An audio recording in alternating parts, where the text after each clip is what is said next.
Hey everybody, it's Rob, National Fire Radio with Jeremy. We have a special guest tonight in the studio with us. It's Stephen Kalman from the Hackensack Fire Department in Hackensack, New Jersey. Deputy Chief. Of how many years, Deputy Chief? Well, total on the job, 30. 30 years on the job. Mm-hmm. Absolute senior man on the job.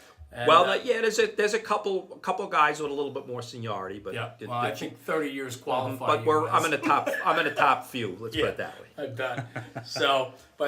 Tonight we're very, very thankful to have you here. I know I've been a fan of some of your work, and I've seen you up at the Fire Academy. You're also an instructor on top of being a chief down in Hackensack.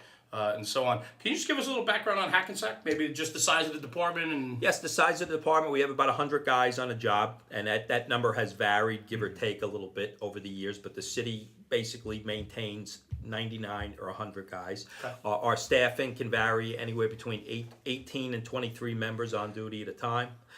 Meaning it never drops below 18. There's 4 engines, a truck, a rescue, and a chief staffed at all times. Gotcha. And we also have a very good callback recall system where we could put companies in service with callback firefighters. Nice. And about how many annual runs? Well, right now the department did last year over 7,000 runs, but Okay. the number with that has changed and over the years. Because of the department provides a first responder EMS Right. service. Gotcha. And those numbers keep increasing every sure. year. And so that kind of disfigures the run numbers because you'd have to really separate the actual fire responses from that. And that's not easy to do. No, right. I get it. Where the first year I came on a job, I can remember in 1988, there was just under 2,500 runs, but they were all fire runs. There was no such thing as an EMS run at that time. Right. That's wild. I'm sure you saw some good fires throughout the year, which kind of segues into why we're here and what we like to talk about. And So remembering your first, in Hackensack, what was the first fire that you had when you were on the line? The first fire, and I'm having a tough time remembering that actually. Yeah, okay. Because towards the end of, I came on the fire department in August 1988 with 6 other members. Mm-hmm. 5 other members. And we came on in the shadows of the Ford fire. But after that, there were quite a number of working fires and serious fires in Hackensack in the rest of 1988. I know we had several house jobs on my tour, but for the remainder of '88. But we also had a bad fire in a multiple dwelling in early December, where it was like 8:30 in the morning. It was a freezing cold day. It was a wind-driven fire. Occupant left the door open. The apartment was fully involved, and that was a very, very challenging fire. And then 2 days after that, there was actually a daytime house fire that I got called back on where 2 kids died in a back bedroom of a house with bars on the windows, and that was a very emotional and trying fire because somebody was cleaning auto parts with gasoline in the kitchen, and to get to that room you had to go through the kitchen, and one of our fire inspectors who was at one time a full-duty, very well-respected firefighter in the 70s, a Vietnam vet type of guy, and he discovered the fire and was trying to pull the bars off the window as the kids were clawing at the windows, and he couldn't get them off, and the guys pushed in there as fast as they could, and it was just heart-wrenching and too late. But there were quite a number of serious fires in Hackensack. In the second half of 1988. Yeah. I can remember one that I was working on Spring Valley Avenue in a nice section. We had just finished a building construction class. In 88? In 1988. That's good. Yeah, well, that was part of the changing culture. Yeah. And we had just finished the class, and the guys were going to get something to eat, and the call for a fire came in. It was a house on Spring Valley Avenue. It was out 7 windows, and there was a guy that one of the guys on duty had a mild heart attack there and never returned to the line, and there were others, quite a number of. I can't even remember them all, but those are the ones I do remember in 1988. 88. Now I'm just looking real quick at your bio. I'm sorry, I thought you were going to jump in, but just for everybody watching, we absolutely ask our guests to share their bios with us, so we Sure. have information about you. And I know you were a volunteer before you were in Yes. Hackensack. Do you remember your first Yes. fire as a volunteer? Yes, I sure. 18-year-old kid, probably. Yes, Yeah. 18-year-old kid. You're right. I was Yeah. 18, and I went on the volunteer fire department of Right. Pagoda on engine number 1 when I was 18. Oh, cool. And the day I was 18, and the day after I started my firefighter 1 Yeah. program. All good memories. But I do remember, and again, in those days, the volunteer fire service was different. I remember going to a few fires, but we didn't do anything because we weren't first due. Okay. And Pagoda, with 3 engine companies and having a small town, unless it was a real serious fire, there were 1 or 2 room fires that if you were on the 3rd engine, you just stood there, and Yeah. then 20 minutes later they sent you back Going to the home. firehouse and you were going home. But I do remember mine. It was on Good Friday, 1985, and it was on River Road off of Main Street in Yeah. Pagoda. It was Sure. a 3.5-story duplex, and the fire was in the attic. And we were first due, and my dad was driving the engine. Okay. So we did what we had to do, and Sure. I got some nozzle time in, and it was a very tough fire. And again, I could also remember it and how it's changed. That I think of that fire in today's times and how much mutual aid would have been there.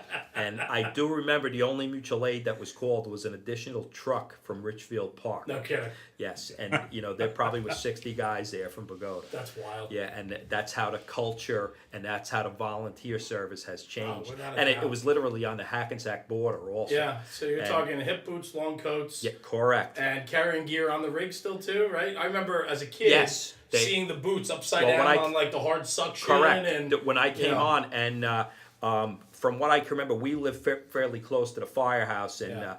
I had my gear not on top on the rig. Right. And that's the way it was. Right. The guys that live further away kept Yeah. their gear on the rig. Yeah, they went right most there. of the guys kept it on the rig, but I Yeah. didn't. And Right. You were quick enough to get yes, and that's again something that's changed. It was hip boots, Yeah. a long coat. I still had a non-OSHA approved leather helmet, Right. and that was it, and a Scott too. Yeah. How cool. Mm-hmm. And cool. the That's fires went out. Yeah, they sure did. Mm-hmm. They sure did. Now I know, just through talking with you and so on, and you talked about your father wheeling the engine, and Mm-hmm. you 18-year-old kid riding with your father, and myself, I'm a legacy also. Sure. I have family in the fire business and so on, and what am I? I'm second generation, and so on. But I know how important it is to me, and I'm sure it's very important to you.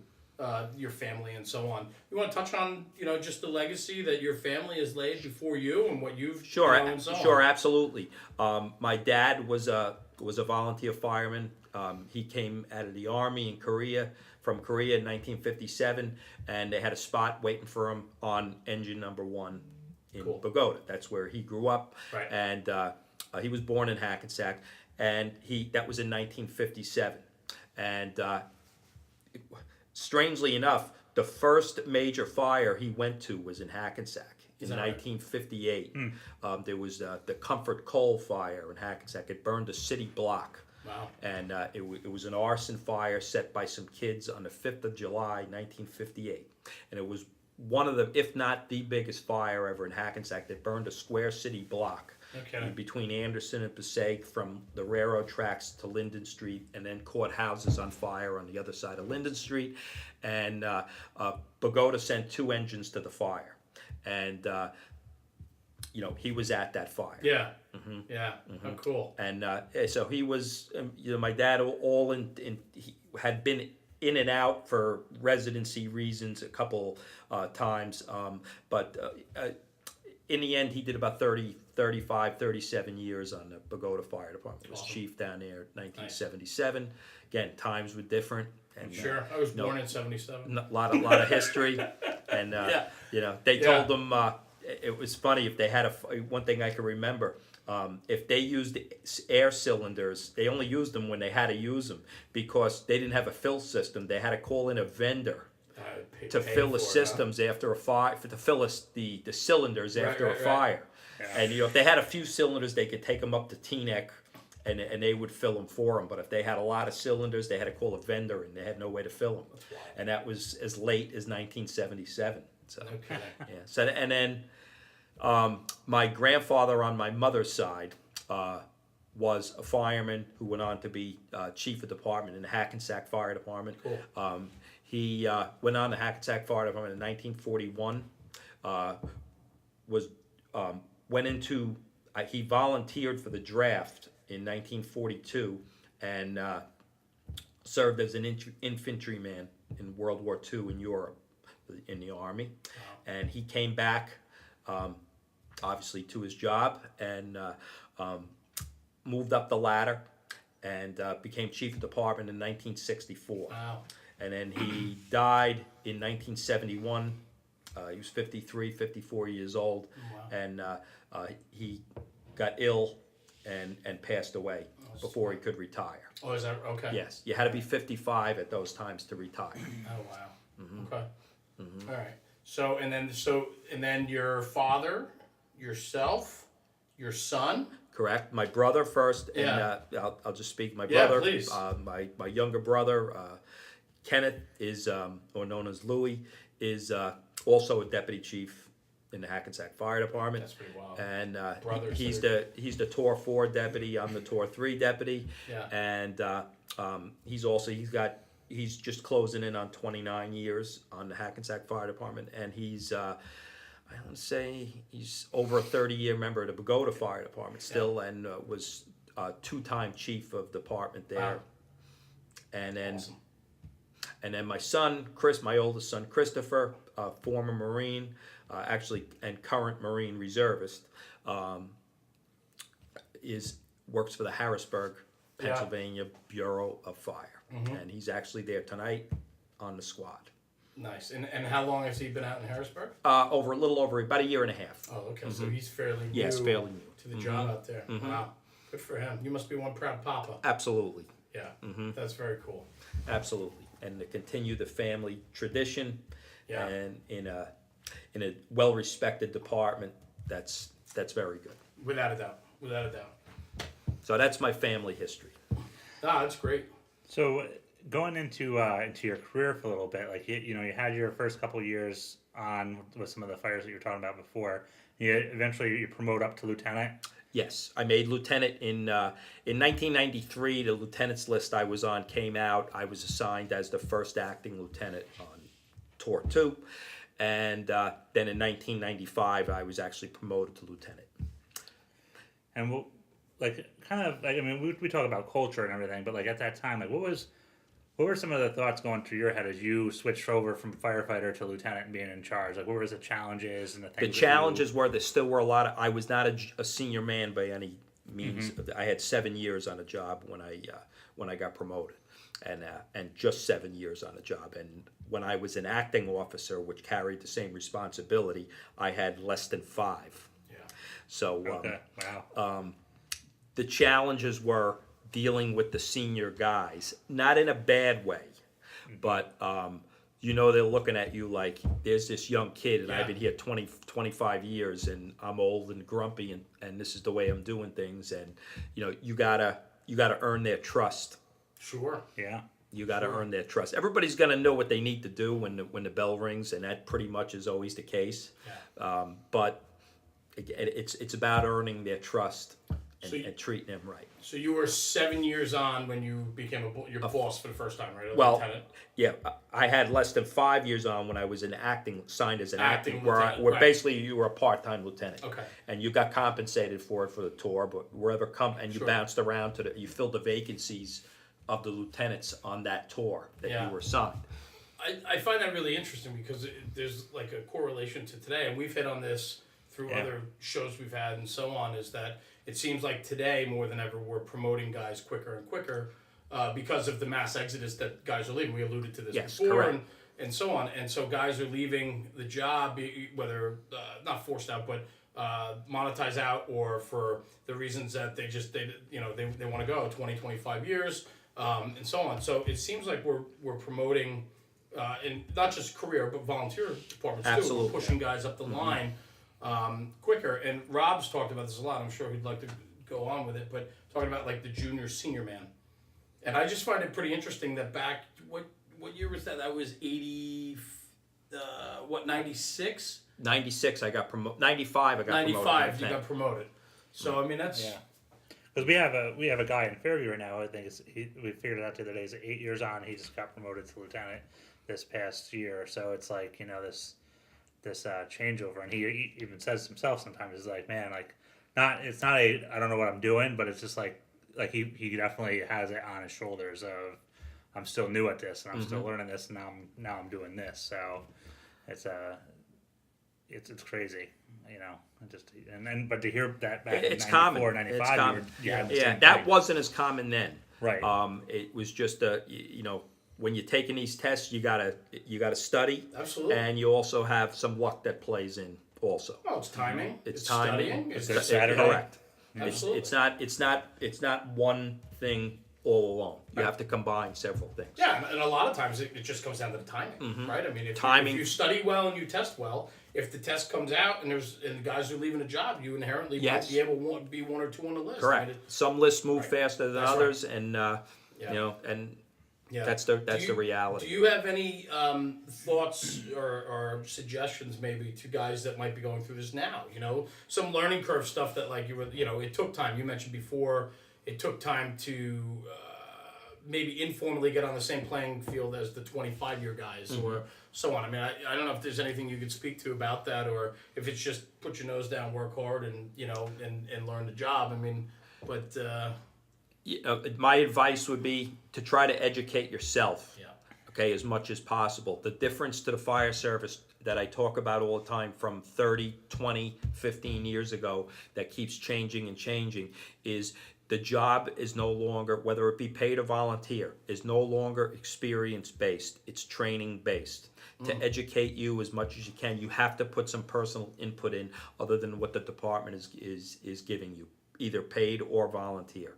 it's really well said. Yeah. I don't think I've heard it that way before. No, and because honestly, that's like one of the things where, you know, you hear complaints, and I think the kids get a bad rap with because I think millennials kind of a wide brush that gets painted off them, but some of them have to understand that like this isn't just a job. It goes back to that lifestyle, and you can't on your days off like just, hey, I'm going to turn this off right now, and I'm no longer a firefighter. You got to be doing something just to keep yourself You have some self-responsibility, and I say this to my son all the time, you know, as an example. You have some self-responsibility to learn the job and to try to, you know, take a class, okay, and just do something, read a book. Okay, it's the job is not experience based anymore. Both when I came in as a volunteer and as a paid firefighter, the job was experience based. It was you did some basic drills. Yep. And you didn't have the networking that goes on in the fire service today with social media. Some good, some bad. YouTube, again, some good, some bad. Your trade conferences. I remember going early on to the firehouse expos in Baltimore.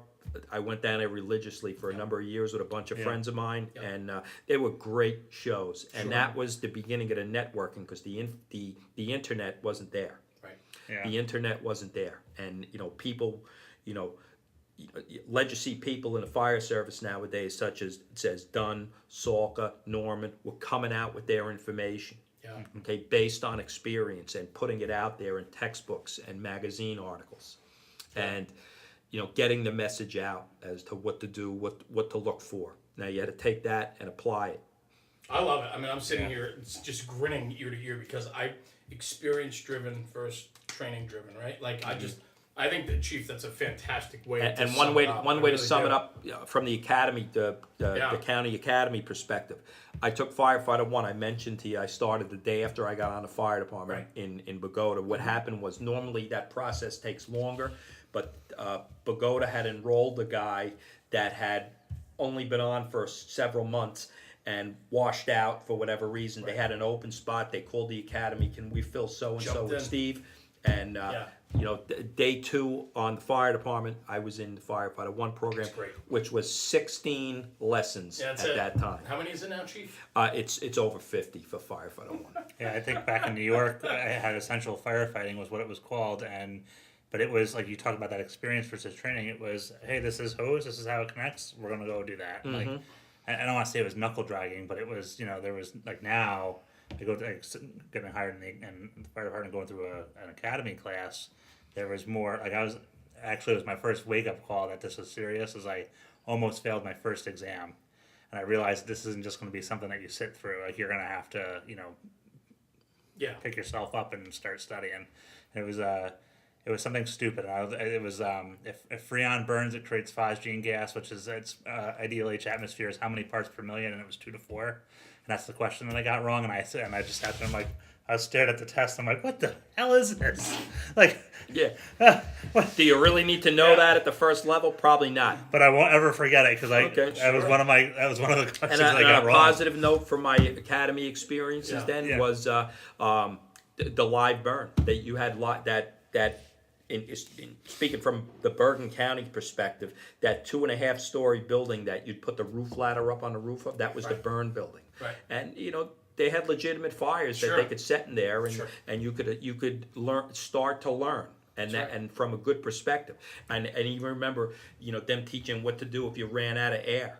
You disconnected Tuck it in your coat. the elephant trunk and you right. tucked it in your coat. Nowadays, I could imagine trying to do something like that. You'd be in jail. Yeah, absolutely. It's a different world. I mean, and I'm sorry, Rob. No, we did. I did before Firehouse Baltimore started to like kind of fall off the wagon a little bit. I went down there for hot classes when I volunteered, and I just remember I was like, man, these guys are like really pushing us, and this is like, that's that moment where you're like, is this training or is this real? And then like afterwards, you're like, yeah, that got a little away from us. That's why we went upstairs, and I was like, oh wow, and like, hey, but you got it. Like you guys did great. Like this is good training. Like yeah, I mean, I'm just sitting here taking this all in, and I'm thinking to myself, we had a fantastic interview with Terry Ehlers, who is the chief of department in Newburgh, city of Newburgh. I saw most of that. Great, and so he hit on a lot of what you're saying. We talked about his days as the more junior guy and rolling into where he is today in his position, and just talking about it. He always talked about the ability to get the on-the-job experience,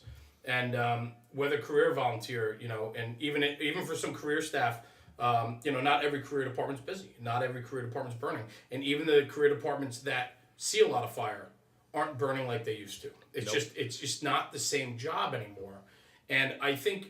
For you to point that out and the training based, and then take it one step further, where you said it's the responsibility of the firefighter to pursue additional training, right? So you get the on-the-job training, and the academy is now 50 classes, not 17, but the actual snotty, hands-on, dirty face, thrown up in the corner, eating too much smoke, like that's not going to be trained or taught. You have to go learn that, and the experience is one thing, but that comes with really good hands-on experiences. So getting to FDIC, getting to Firehouse, and getting to those areas where they can do open burn and free burning, where you can get a line and push a line in and maybe push yourself, like you said, push yourself a little further than what they might allow you to do. Those are the training opportunities that you now have to go seek out. And there's a lot of great networks out there that offer. And they're quite expensive. Agreed. Coming back from FDIC and not being involved in a number of years and taking some of that in from while not on the hands-on part of it, perspective of it, but the cost of this is getting out of hand. You're right. And where people may have been able to fund it themselves quite a number of years ago, now it's almost impossible. What do you think drives that? Because I've always been kind of. I remember Firehouse Baltimore when I went down. It was a couple $100, and I think it was like $150 to $200, something like that for the hands-on. For the hands-on, and I was like, all right. And I went down. And it was like, now like I went out to Nashville. On top of getting out to Nashville, because apparently in the New York City area, you can't get a plane that goes to Nashville. You got to connect it somewhere. At least in my little orbits matrix, but. I'm going to give a plug. I'm going to give a plug to a department and a training seminar that's really on the upside. Absolutely. If anybody, if you ever get a chance, please look into the Art of Firemanship conference from Harrisburg. It's very reasonable, and it is just as professional as FDIC. And they get some great instructors in there. It's the department subsidizes it and then uses the funding from it for their training budget, I'm told. And they do a great job with it. They've sold it out the last 3 years, especially on the hot side. And, Pennsylvania allows you to do a little bit more than New Jersey. And they have that academy that's right on the northern tip of Harrisburg, which is right, if you go down 81, Right. You can see you it, actually yeah. see it and Yeah. pass it. Mm-hmm. That's where it is. Yeah. Yeah. And I think a lot of people, thank you for, and it's not a plot, it's legit. I mean, it's truth, right? We need to find ourselves places where we can get ourselves trained, get our people trained, and so on at a reasonable cost. Mm-hmm. I agree with you 100%. And, we hit people all over the globe. So, Harrisburg is a little fire factory. I mean, it's a small city. Correct. Right? You hit on your son's on the job now for over a year and a half. And so on. But they see it's a understaffed. This is my thinking, right? Understaffed, overworked. They see a lot of fire and so on. But there are a tremendous amount of stand-up brothers that come out of that city. Absolutely. That know the job. They know the job well, and they're stand-up brothers. And they have very high expectations Yes. of their members. Right. And that was something I was very impressed with, when my son was in the hiring process there and finding out, more about the job. Very high standards for their members and how they need to perform. And I think I just wrote it down here, double underline, the art of firemanship. Right? If you break down that title, it's not firefighter training, it's the art of firemanship, right? A carpenter always says their work is art. Right. When you look at what they build. Right, craftsmanship, right? We've Yeah. used the word craftsmanship. And so not only is the art of firemanship pushing a line in and knowing how far you can and cannot go, but it's also learning this. It's learning the brotherhood. It's learning the culture. It's learning what fuels us. It's why you're here tonight to share your story with us, And I just kind of wanted to segue maybe into that a little bit more. I know for you, the fire service is a passion, right? So Absolutely. For people that don't know, you've done lecture series at FDIC. That was the initial high-rise fire operations for departments with limited staffing, right? Correct, I this year. did a little homework. But, how did that go for you? It went very good. I was very happy with my presentation. I had some great video, Cool. which I was able to obtain from a very serious high-rise fire in Hackensack about 10 plus years ago, and which I believe the department did an excellent job at and was able to apply their procedures and and I was part of it, but on the high-rise end of things, myself and several other members of the department, it started in 1999, where guys went out to FDIC from Hackensack, took the high-rise classes with guys like Jerry Tracy and Dave McGrail from fire engineering, and brought that information back to Hackensack. Right. And It's huge. yeah, and it took a number of years to work out a good procedure. Sure. and train using a 2.5-inch line, for example, and fine tune our truck operations and put a solid procedure in place, and that's what I based it on, because I know it works. Yeah. Both from a hands-on perspective as a company officer and as a chief officer. If Yeah. everybody does what they're supposed to do, we will put the fire out. Yeah, exactly. Yeah, without a doubt. And how did you the class itself? I mean, I'm sure it was well done and so on. And just the crowd you had were they into it? Were they there? Because I'm thinking conferences like that, you're paying a lot of money to go. Are they into it? Do they want to be there? I think so. I right? would have to say. I mean, you got good choices of the classes, and I was actually in the last round of classes on Friday of the last round of the classroom classes, and I had some competition. There were some FDNY guys giving classes at the time, and which is all good.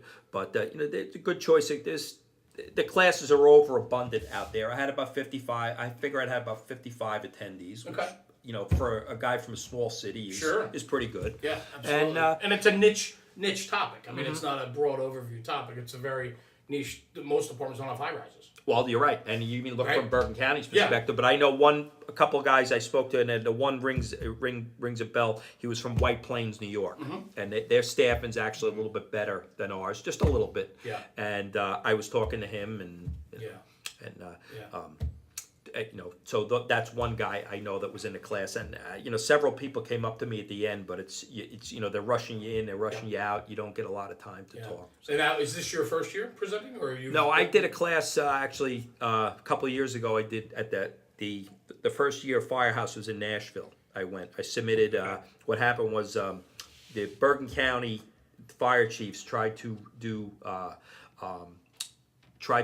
seminar in memory of Harvey Eisner few years back at the academy, and the turnout was kind of disappointing. But I was asked to put together a program.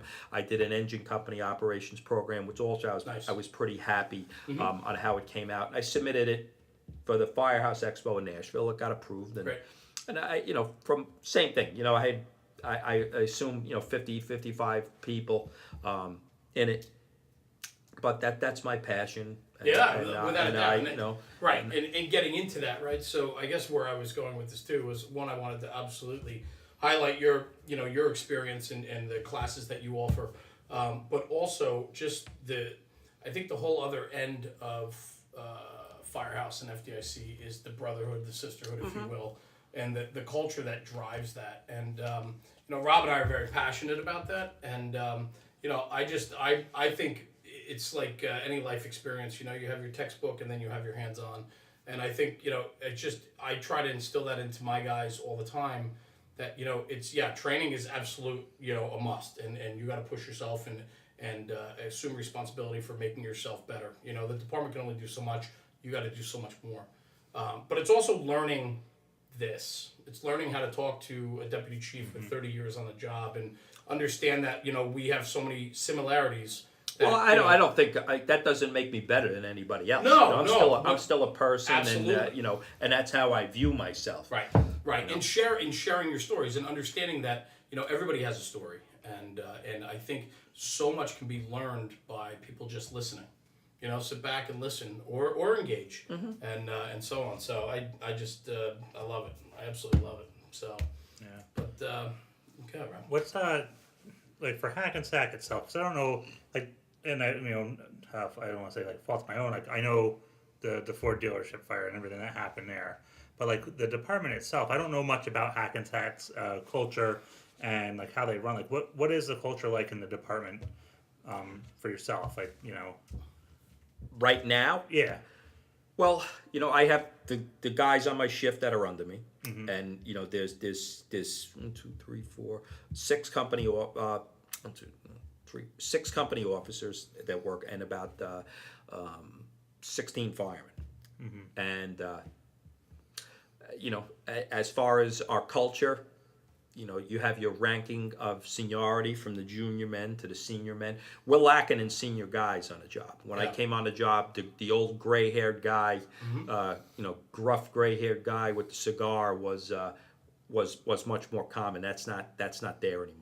Yeah. Okay. There's one really senior firefighter on our job. He's not on my shift. Right. Other than that, there's a gap in seniority. What's the gap around? It's more than 7 years, 8 years. Okay. And our senior firefighters now have 20, 22 years on a job. Versus the 25 to 30, where this other senior firefighter, and I'll mention his name, Johnny Davis, 33 years on the job, and his one son's a fireman in Jersey City, and that's our seniority. But they're very important people, both from experience, solving problems and taking care of problems, and people that you look for when there's a fire that you can trust. Your junior people. And there's plenty of good junior people there. They have to step up and prove themselves off the fire ground first. Around a firehouse, doing the menial tasks, keeping their mouth shut, and sitting and learning and taking it in from the other members. Yeah. And you have to build trust with your officers. You have to build trust with your company officers. So they trust you. You got to trust them to do a good job, to make a decision. And it's sometimes, I may not agree 100%. And unless I see a safety issue, I let it go. Right. Because I have to entrust that they're going to do, you have to give them the trust and show them that you trust them to get the job done. Right. And they will. Yeah. They will. Yeah. And you have to build trust. Yeah. So you can't micromanage them and say, "Oh, I want you to do it this way and do it that way." You gotta just, like I said, certain things you have to address, certain things you let go and let them do what they have to do. Yeah. Just when I got promoted, I was really worried about just stepping into the position. Like I'd wanted to move up the ladder, and then I took the test and everything else. And now it happened. There's just like I was like, this is gonna be real pretty soon. And I remember asking a guy that I knew from PG County, and he's a DC firefighter. And I said, man, I said, Jimmy, I'm nervous about this. I got to be honest with you. And he said, just always take care of the guys. He said, like, and he worked, through one of the District of Columbia's most elaborate and, gone off fire chiefs. So it was a little contentious for him. And he says, as long as you're taking care of the guys, you're going to be all right. Like, there's a bunch of other stuff to do, and I can get into it, but just make sure you're taking care of those guys in the line, and that nobody's coming in to snipe them away from you.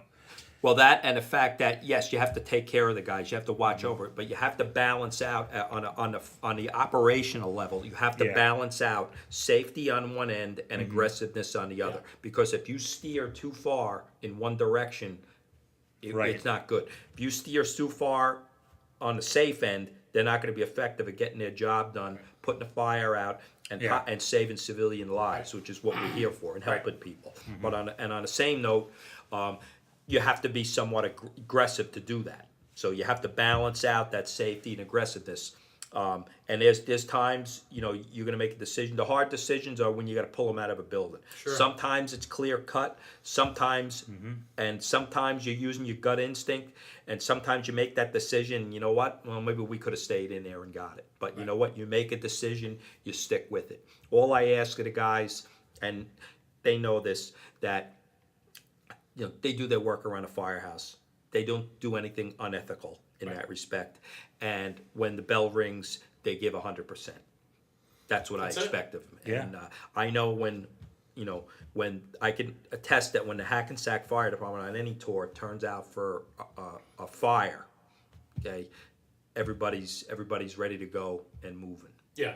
That's yeah. not. And you guys have a highly regarded department, and I think it stems from the leadership on down. And I know just being, Hackensack is the county seat for Bergen County, where I am. Okay. And so, they have the county, all the administration buildings, the courthouse, and all that. So they have quite a unique district and limited staffing. I mean, you guys are... Well, in the city, during the workday hours, the population's probably about 120,000. Right. And it drops to... And now it's been... The nighttime population is I think officially just under 50 at the last census.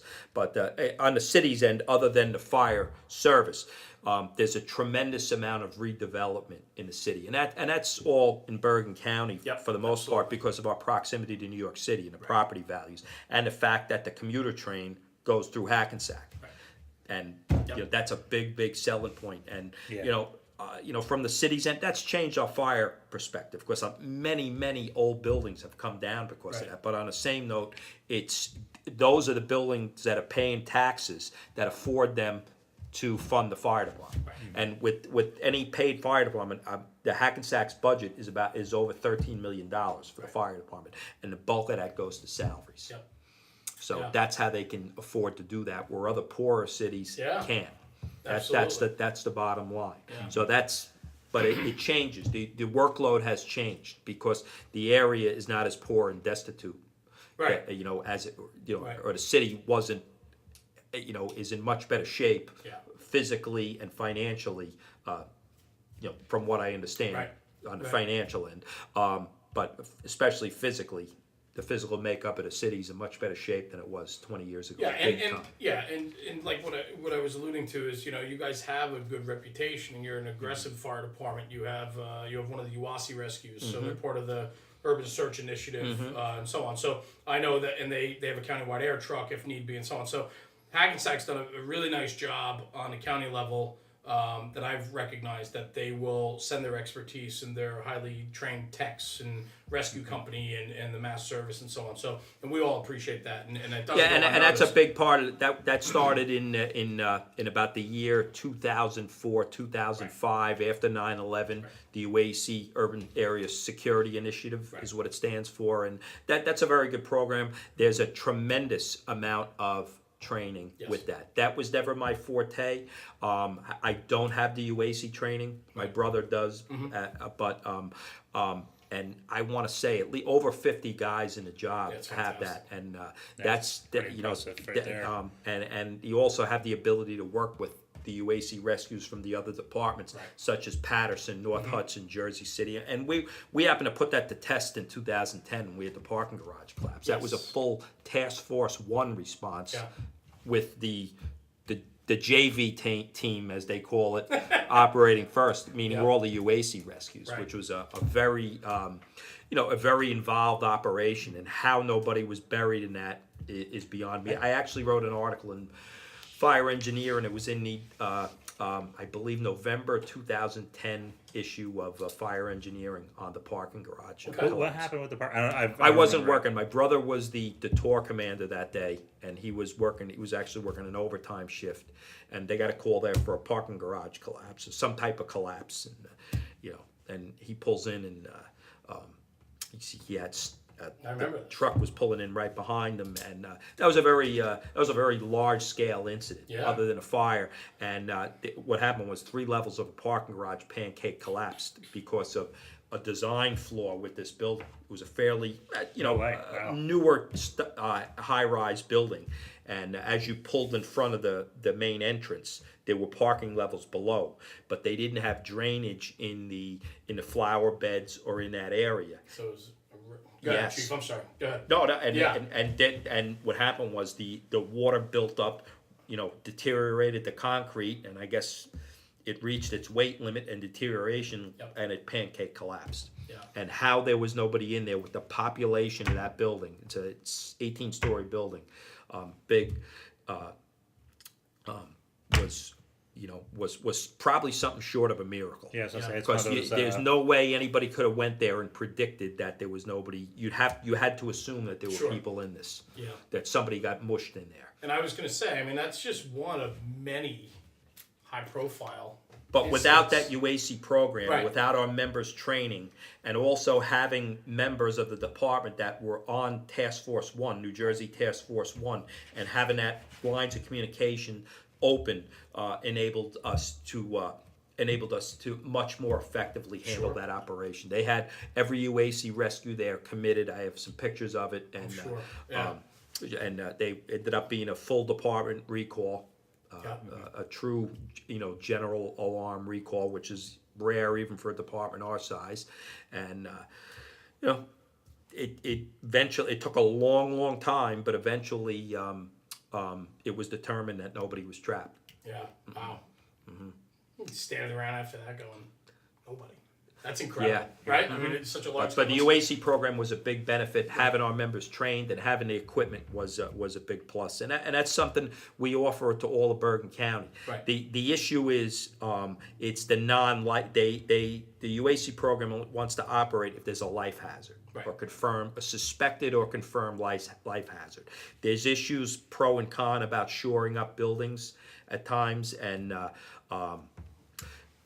where some departments are in favor, some are not, and that's where it gets a little tacky. But the members do have training, but the members of Task Force 1 have the superior training in the building, shoring, and construction. Yeah, so in New Jersey, Task Force 1, which is the USAR team for New Jersey, that's state police driven. Yes. So it's actually run by the state police. It's their equipment, but there are firefighters, paramedics, doctors, blah, blah, blah. Correct. So there's there's engineers that are specifically engineers, not firemen.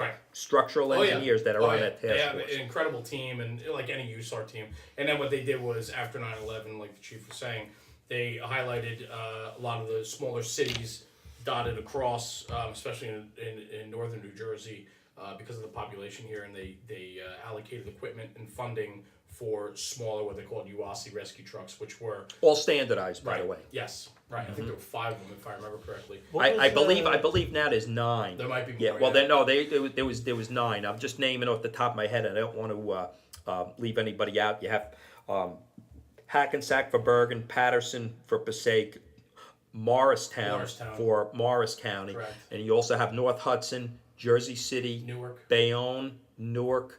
There's one, I believe, in Middlesex. It's Middlesex County, and the Port Authority operates one also. Yeah. And I may have left one out. Yeah. I think it's Elizabeth. Yeah. Yeah, for Union County.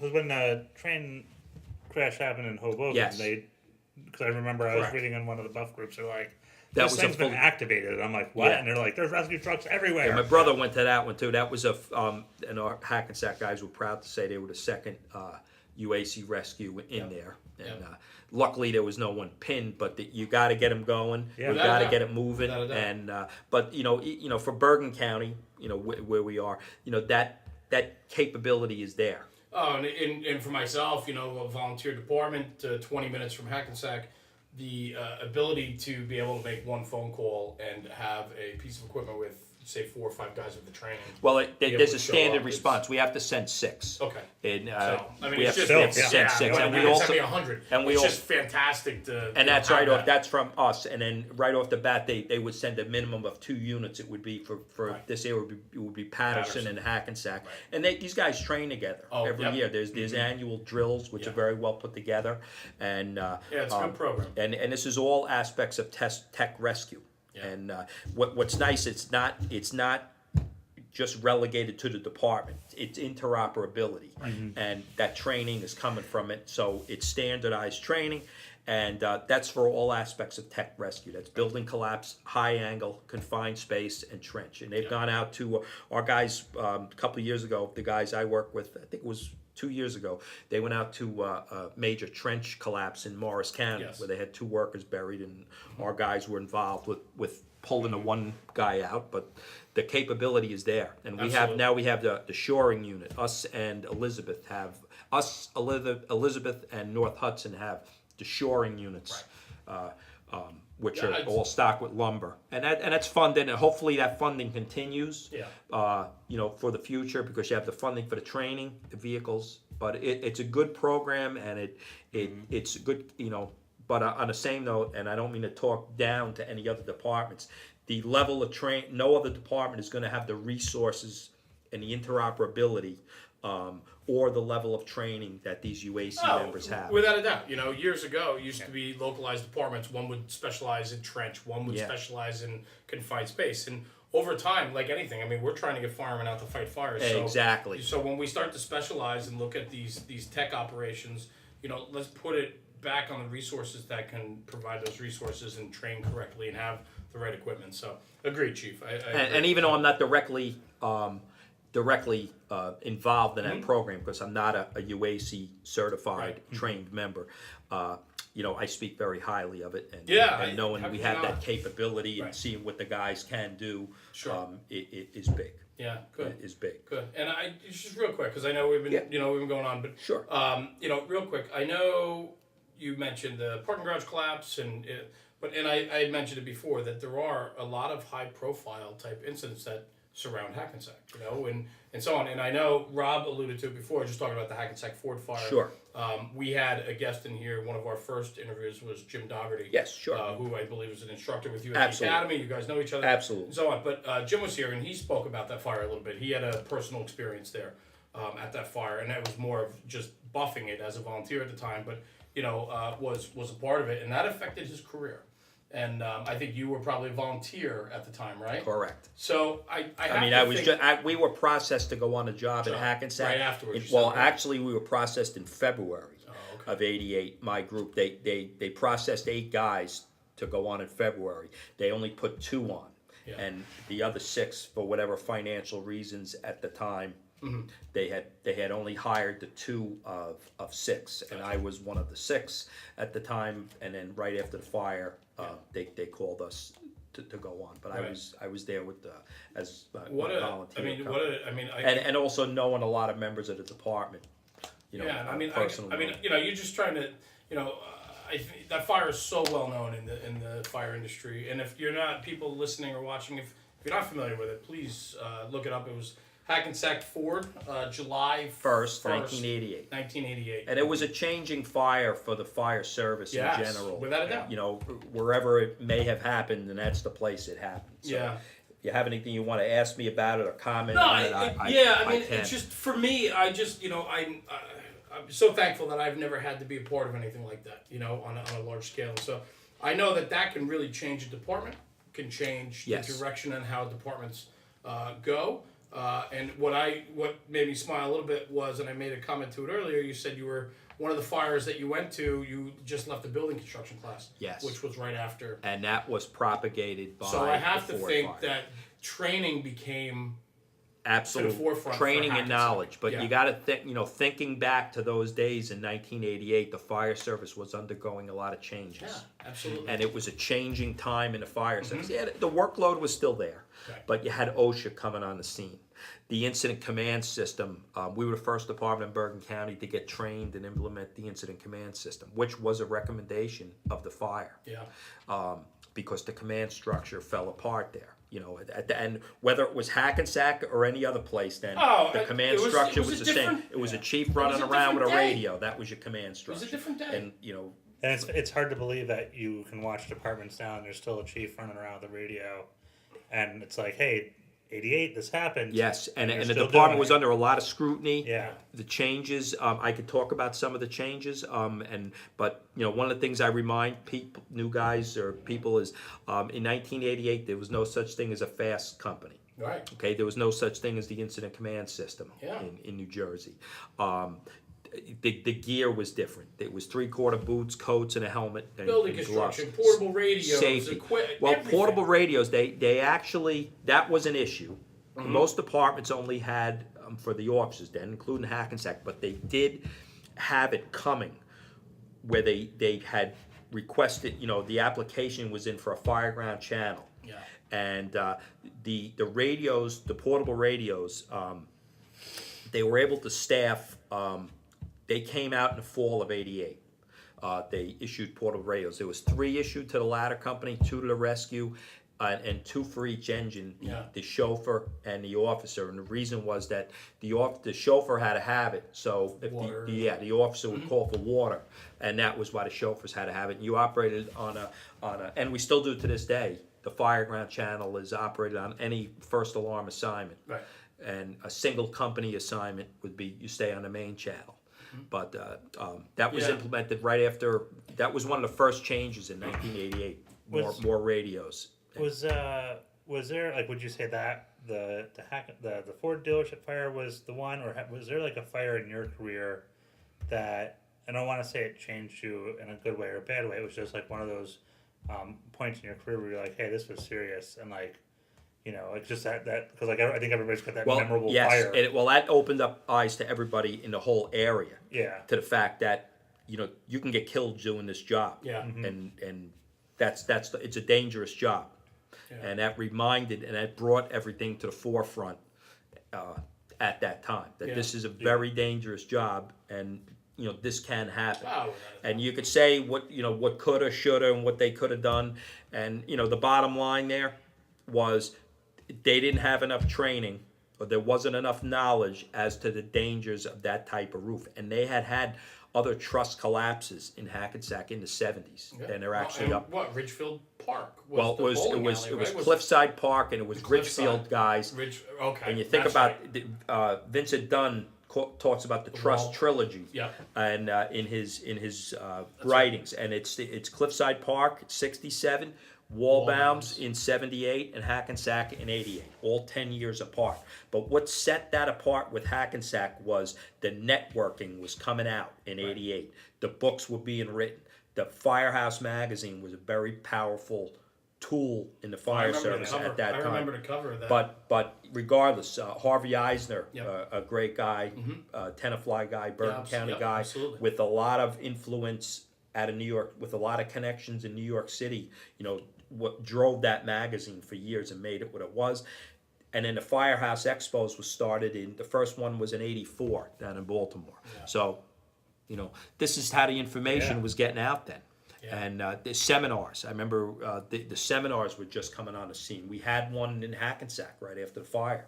Vinnie Dunn was there. Yeah. And, they were used as fundraisers. And let me tell you something. I remember going to seminars, late 80s, early 90s, mid 90s, local. These places were packed because that was how you got your information. People and were they hungry. were coming on the scene. They were hungry for knowledge. Yeah. And the bottom line, and my opinion, they didn't have enough knowledge as to how dangerous that roof was, from the chief officers, to the company officers. And was it a fault of anybody? No, because why? The job was experience-based at the time. And things were starting to change. Yeah. And the changes went, they took a while to progress in the job. And there were a lot of good people there that tried to implement things to make the job better. And eventually, it took a long time. Takes time. And a lot of people had expectations, then, not me as a junior guy, you kept your mouth shut.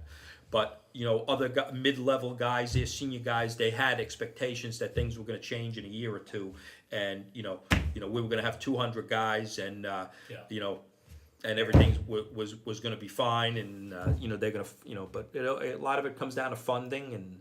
But one I think, and it just kind of hit me, is that you can kind of tell that we evolved, like in our evolution into the fire service, because we look at what happened in Charleston at the Super Sofa fire, Right. and how that department went from kind of like how you're almost describing the experience-based training and like the knowledge, and they completely transformed at such a we've evolved that they were able to transform at a much faster pace.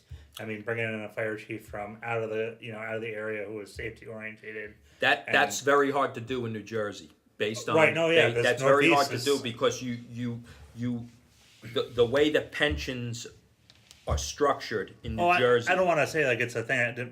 I'm just using it as an example of Yes. something that's because now it's almost like that spotlight was so focused on that one incident, and then we started hearing and probably a little bit of social media too helped spread it. But then it was they got right in front. They're like, "Hey, we're changing. Change. Yeah, we're not going to have this happen again." Yeah. And I think that's Well, I can tell you one of the biggest also changes that is a landmark of the Ford fire is, and this every firefighter in New Jersey needs to know is the trust placarding. Right. And I can remember, being, when I was new on a job, we were out looking. The department had to look at every commercial building, and they did this ahead of the placarding for their own information. And we had to go out. The companies had to go out and identify every roof structure in the city, and that's what we did. It was good to learn the buildings, and they were taking this information. And we had a couple guys with early day computers.